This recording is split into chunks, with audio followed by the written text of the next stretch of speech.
Bonjour, aujourd'hui je vais vous parler de mon dernier livre sur l'essence de la tragédie. L'essence de la tragédie qui vient de sortir en auto-édition donc sur Amazon, que vous pouvez trouver sur Amazon, soit en format papier comme celui que je viens de vous montrer, soit en format numérique. Alors ce livre a une histoire un peu particulière. D'abord, ce n'est pas un livre de développement personnel comme les autres. Ce n'est pas un livre de développement personnel du tout d'ailleurs. C'est un livre un peu, comment dire, intellectuel, philosophique, un peu psychologique quand même aussi, et un peu universitaire, puisqu'à la base, il s'agit d'un travail universitaire. Donc, de quoi s'agit-il? L'essence de la tragédie, c'était le thème de ma thèse, ma mini-thèse de lettres et de philosophie sur ce thème. L'idée, c'était déjà de bien comprendre quelle est l'essence de la tragédie, c'est-à-dire qu'est-ce qui différencie un drame d'une tragédie. Parce que souvent, on utilise un terme pour l'autre. C'est dramatique pour dire c'est tragique ou c'est tragique pour dire c'est dramatique. Mais c'est pas pareil. Un drame, c'est quand il y a un malheur. Un malheur réel, un accident ou imaginaire dans un roman. Mais ça ne fait pas pour autant une tragédie.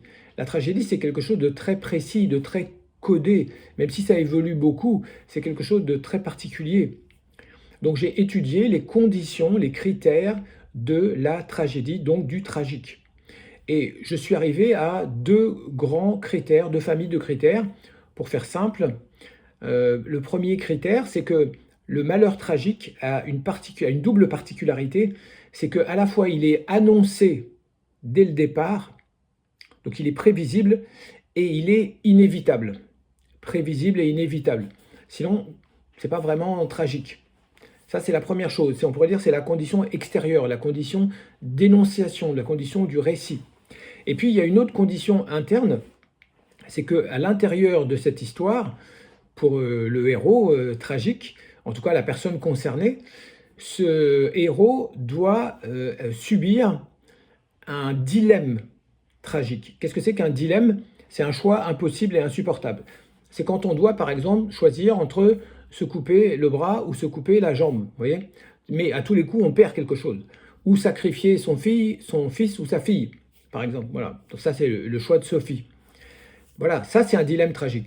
Quand un héros est soumis à ce genre de dilemme, alors on peut parler d'histoire tragique et de héros tragique. Sinon, c'est juste, encore une fois, un drame. Donc c'est intéressant, pourquoi? Parce que quand on compare, on applique ce modèle-là d'abord aux tragédies grecques, on s'aperçoit qu'elles ne sont pas toutes tragiques. Ensuite, on s'aperçoit que les autres tragédies suivantes, c'est-à-dire, bon, romaines, il n'y en a pas beaucoup, mais il y a surtout les tragédies de Shakespeare, dont tout le monde a entendu parler, les tragédies classiques à la française de Corneille et de Racine, et puis beaucoup d'autres ensuite. On s'aperçoit que toutes ces tragédies ne sont pas forcément tragiques. C'est ça le mystère.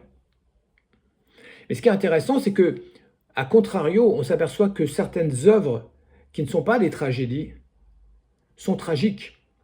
Des films, des romans, et même des chansons ou des poèmes peuvent être tragiques, c'est-à-dire qu'elles correspondent à ce modèle d'un malheur inévitable et annoncé, bien sûr, et surtout comment dire, d'une histoire impossible et insupportable, basée sur un choix insupportable lui-même, un choix insupportable et négatif, un dilemme tragique.